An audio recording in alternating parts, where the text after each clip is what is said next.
लुणा नदी पोलपुर डेई आत्महत्या उद्यम कले युवक। डेराबिश ब्लॉक बसपुर पोलपुर लुणा नदी को डेई आत्महत्या उद्यम करिसेंती जने युवक। सते जेपरी एही पोल आत्महत्यार पॉइंट पलटि जाइछि। एक मास भितरे 9 जन डेई आत्महत्या करिथिबा सूचना।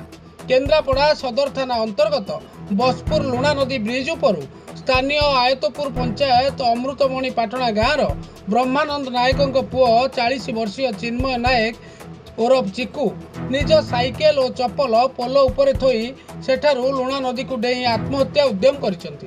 आत्महत्यार कारण अस्पष्ट थिबा बेले घटनास्थल रे सदर थाना पुलिस पहुंची तदंत आरंभ करबा सह ओड्राफ टीम को खबर देथिले।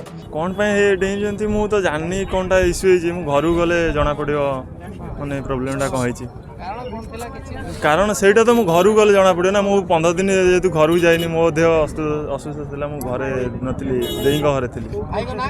चिन्मय नायक आज्ञा काम जॉब बुझा हैतला से गोटे जगह रे जॉब करथांते घरु मिनिमम एबे को मिसे तो 2.5 घंटा 3 घंटा हेलानी 3 घंटा पर तो एबे तो खोजा चलछि।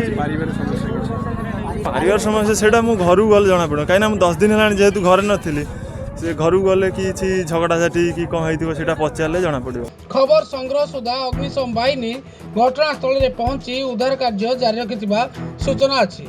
केन्द्रापड़ारू अनिरुद्ध दास का रिपोर्ट न्यूज एक्स ओडिया।